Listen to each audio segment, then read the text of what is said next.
Hello বন্ধুরা, welcome to only sports view. তো এই ভিডিওতে আমরা আলোচনা করব ইন্ডিয়ান ফুটবল আইএসএল নিয়ে। তো আইএসএল শুরু হচ্ছে 14ই ফেব্রুয়ারি থেকে। তো 14ই ফেব্রুয়ারি ওপেনিং ম্যাচ রয়েছে মোহনবাগান বনাম কেরালা ব্লাস্টার এফসির মধ্যে। তো সেই ম্যাচটা নিয়ে আমরা আলোচনা করব এই ভিডিওতে। তো সেই ম্যাচে মোহনবাগানের জন্য কীরকম লাইন আপস হতে পারে কেরালা ব্লাস্টার এফসির বিরুদ্ধে।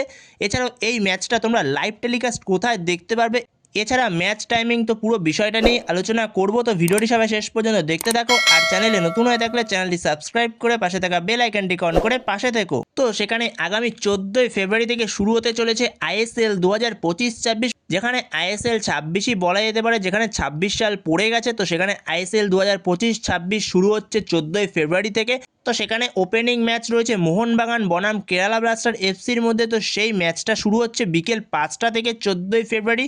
তো প্রথম ম্যাচ রয়েছে 14ই ফেব্রুয়ারি বিকেল 5টায়। তো এই ম্যাচটি তোমরা লাইভ টেলিকাস্ট দেখতে পাবে ওটিটি প্ল্যাটফর্মের মাধ্যমে। ফ্যানকোড অ্যাপে তোমরা দেখতে পাবে এই ম্যাচটা লাইভ টেলিকাস্ট, যেখানে ফ্যানকোড অ্যাপে ফ্রিতে দেখাবে না, কিন্তু তোমাদের পুরো ম্যাচগুলো, যে 91টা ম্যাচ হবে আইএসএলে এই মরশুমে, তো পুরো ম্যাচগুলো বা পুরো সিজনের ম্যাচগুলো দেখার জন্য 299 টাকা রিচার্জ করতে হবে ফ্যানকোডে এই আইএসএলটা দেখার জন্য। এই ছোট্ট যে আইএসএলটা হচ্ছে এই মরশুমে, তো সেখানে 299 টাকা রিচার্জ করলেই তোমরা সব ম্যাচগুলো দেখতে পাবে আইএসএলের। এছাড়াও ফ্যানকোড আরও একটা পাস বের করেছে, যেটা হলো 149 টাকা। তো 149 টাকা রিচার্জ করলে তোমরা যে কোনো একটা টিমের খেলা দেখতে পারবে। মানে যেই টিমকে তুমি হয়তো ভালোবাসো, ধরো মোহনবাগানকে যারা ভালোবাসে, বা ইস্টবেঙ্গলকে যারা ভালোবাসে, বা মুম্বাই সিটি এফসিকে ধরো যারা ভালোবাসে, তো এরকম যে কোনো একটা টিমকে যারা ভালোবাসে, তো ওই টিমের পাসটাই তারা কিনতে হবে। মানে ওই টিমের সাথে যেই যেই টিমের ম্যাচ থাকবে, তো সেই ম্যাচগুলোই তারা দেখতে পারবে 149 টাকা রিচার্জ করলে। আর প্রতিটা সিঙ্গেল ম্যাচ যদি তোমরা দেখতে চাও, তাহলে তোমাদের 25 টাকা করে রিচার্জ করতে হবে প্রতিদিন ম্যাচ দেখার জন্য আইএসএলের। তো এই হলো ফ্যান কোডের রিচার্জ, কত টাকা রিচার্জ করতে হবে ফ্যান কোডে ম্যাচগুলো দেখতে গেলে। কিন্তু এখনও পর্যন্ত টিভিতে কোথায় দেখানো হবে এই ব্যাপারে কোনো রকম অফিসিয়াল আপডেট নেই। টিভিতে যদি দেখানো হয়, তো সেক্ষেত্রে একমাত্র দেখাতে পারে সোনি লিভে, যেহেতু সোনি লিভের সঙ্গে পার্টনারশিপ রয়েছে ফ্যান কোডে। তো সেই কারণে ফ্যান কোডের মাধ্যমে সোনি লিভে দেখাতে পারে টিভিতে একমাত্র। টিভিতে এখনও পর্যন্ত অফিসিয়াল না যে সোনি লিভে দেখাবে কিনা। তো পরবর্তী সময় যদি দেখায় সোনি লিভে, তো অবশ্যই তোমাদের সাথে তখন শেয়ার করে দেবো। বাট ওটিটি প্ল্যাটফর্মে তোমরা দেখতে পাবে ফ্যানকোড অ্যাপের মাধ্যমে লাইভ টেলিকাস্ট সম্পূর্ণ। তো এরপরে 14ই ফেব্রুয়ারি যে প্রথম ম্যাচ রয়েছে মোহনবাগান বনাম কেরালা ব্লাস্টার এফসির ওপেনিং ম্যাচ। তো সেই ম্যাচে মোহনবাগানের নতুন কোচ সার্জিও লোবেরার আন্ডারে মোহনবাগান কীরকম লাইন আপস নিয়ে নামতে পারে, তো সেই বিষয়ে যদি আমরা আলোচনা করি, তো সেখানে সার্জিও লোবেরা মেনলি সে 4-2-3-1 ফরমেশনটাই বেশি প্রেফার করে। তো মেনলি সার্জিও লোবেরা সে বেশিরভাগ সময় 4-2-3-1 ফরমেশনটাই বেশি পছন্দ করে।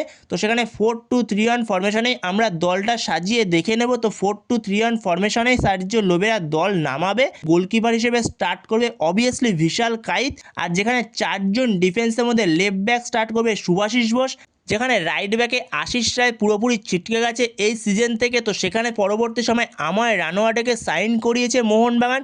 তো সেই জায়গাতে রাইট ব্যাকে আমায় রানোয়াটাকে ইউজ করতে পারে, বা অথবা অভিষেক টাকচাম সিংকেও রাইট ব্যাকে ইউজ করতে পারে। অভিষেক টাকচাম সিং যে কিনা রাইট ব্যাক লেফট ব্যাক দুটো পজিশনেই খেলতে পারে।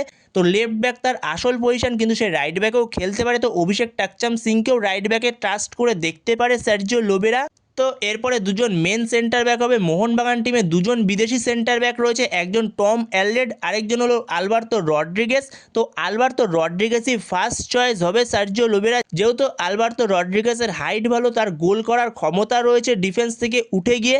তো সেই কারণে এরকম টাইপের ডিফেন্ডার পছন্দ করে সার্জিও লোবেরা। তো সেক্ষেত্রে ফার্স্ট চয়েস অবভিয়াসলি হতে চলেছে সার্জিও লোবেরার আলবার্তো রড্রিগেস। তো আলবার্তো রড্রিগেসের পাশে একজন ইন্ডিয়ান সেন্টার ব্যাক ইউজ করবে সার্জিও লোবেরা।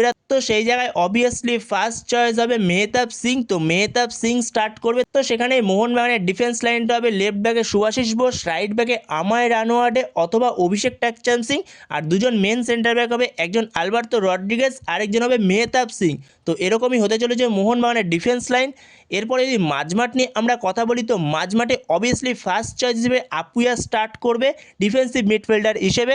তো আপুয়ার পাশে অবভিয়াসলি একজন সেন্টার মিডফিল্ডার রোলে স্টার্ট করবে। তো সেক্ষেত্রে সেন্টার মিডফিল্ডার রোলে স্টার্ট করতে পারে আপুয়ার পাশে অনিরুদ্ধ থাপা। তো অনিরুদ্ধ থাপার স্টার্ট করার চান্সটাই বেশি।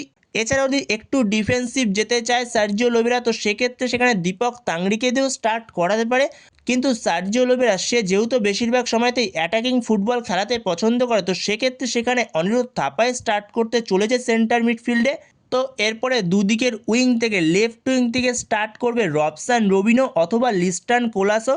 যেহেতু ডিফেন্সে একজন বিদেশি সেন্টার ব্যাক খেলাচ্ছে, তো সেক্ষেত্রে ওপরে তিনজনকে খেলাতে পারবে সার্জিও লোবেরার হাতে সেই অপশান রয়েছে ওপরে তিনজন বিদেশি খেলানোর, যেখানে রবসান রবিনোকে লেফট উইং থেকে স্টার্ট করাতে পারে আর রাইট উইংয়ে সেক্ষেত্রে মনবীর সিং অথবা লিস্টান কোলাসোকে স্টার্ট করাতে পারে। লিস্টান কোলাসো যে কিনা এর আগেও রাইট উইংয়ে খেলেছে, যথেষ্ট ভালো খেলেছে, তো সেখানে লিস্টান কোলাসোকে রাইট উইংয়ে স্টার্ট করাতে পারে।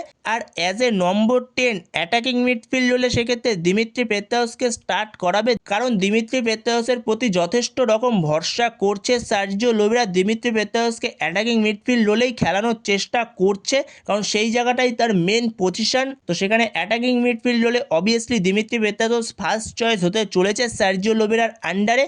তো এরপর ওপরে একজন স্ট্রাইকার হতে চলেছে জেমি ম্যাকলারেন। তো এরকমই হতে চলেছে মোহনবাগানের লাইন আপ সার্জিও লোবেরার আন্ডারে। নতুন আমাদের হেড কোচ যে সার্জিও লোবেরা, তো তার আন্ডারে মোহনবাগান এরকম লাইন আপস নিয়ে নামতে চলেছে। তো বন্ধুরা, তোমাদের মতে কি মনে হয়, সার্জিও লোবেরা কি লাইন আপসে কোনো চেঞ্জ করতে পারে? তো তোমাদের যদি এ বিষয়ে কোনো মতামত থেকে থাকে তো অবশ্যই কমেন্ট বক্সে জানিও। তো এই ভিডিওতে এই পর্যন্তই। তো এই ভিডিওতে এই আপডেটগুলো নিয়ে আলোচনা করার ছিল। তো ভিডিওটি ভালো লাগলে অবশ্যই লাইক শেয়ার সাবস্ক্রাইব করতে ভুলো না। তো নেক্সট ভিডিওতে দেখা হচ্ছে, ততক্ষণের জন্য বাই বাই।